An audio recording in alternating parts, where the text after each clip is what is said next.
What if your child isn't studying enough? It can be so distressing and disappointing when it seems that your child has potential and capability, but they don't study enough, they don't work hard enough. As a parent, what should you do? First thing that I would suggest is something that you can do on your own. It is to create and maintain an overall positive environment with the child. To make them study harder, don't be angry at them, don't micromanage, don't nag, don't pressurize them. Why not? I'm going to give you some reasons. First, when you micromanage or nag your child to study, why did you get up so late? Why didn't you study for 2 hours? Why are you watching television? You're attacking behaviors which are symptoms of the problem. Such behaviors are symptoms of their deeper interests, aptitudes, personality, and core values, or lack of them. You must work to change the core, not keep attacking the symptoms. And in this case, changing the core is to inspire them and motivate them intrinsically to work hard. The core is to develop an interest or a passion for studying. The core is to develop a meaning for studying.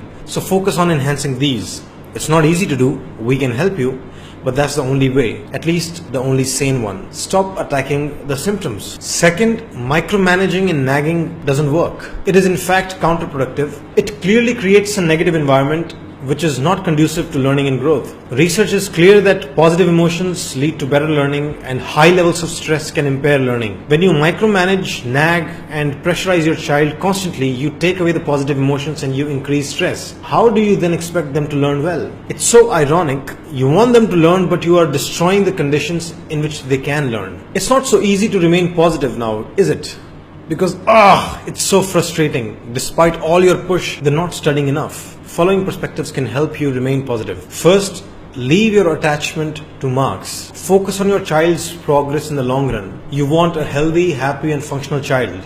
So work towards that. It's really hard to leave your attachment to marks, but you can do it if you remain conscious that marks are a very short-term goal. And if you don't step back from it, it can blind you. So many parents get so obsessed with marks that they forget the long-term goals like the child's actual learning, their sleep, diet, fitness, mental health, recreation, social integration, etc. All of these are nowhere in the list of priorities. What kind of life would your child create for themselves if you ignore all of that? You must take a long-term view on life. So if you focus on the bigger picture and let go of the attachment to marks, you won't suddenly become disappointed or angry every time you hear your child scored less than your expectations. You'll remain positive, which is good for you, good for the child, and good for the relationship. Second, many parents fear that my child simply isn't hardworking. How will they ever become independent, much less successful? As for hard work, remember that whenever your child finds practical work, something hands-on, they might automatically work really hard. School books inherently are not good at generating motivation to work hard. So don't judge their hardworking capacity by their current levels, which you see at studies. Everyone has a capacity to work hard,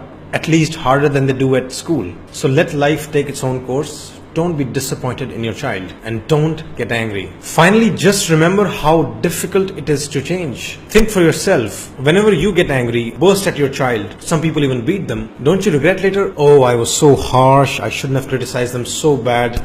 I won't do it again. But then you do it again. If you can't change your personality, being so wise, then how do you expect your children to change so quickly? Any kind of change is hard. Real hard. You need to empathize with their struggle.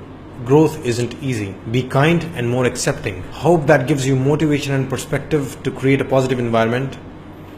That's it. If you think your son or daughter needs counseling or life coaching, you should book an appointment with me. I help adolescents and young adults in following areas: taking responsibility and developing work ethic, improving concentration and productivity, controlling addiction to video games, phone, TV, internet, and social media, managing anger and bad temperament, reducing social anxiety, enhancing social skills and learning to build friendships, developing crucial human values like respect, gratitude, humility, compassion, etc., establishing basic health habits for diet, sleep, and exercise.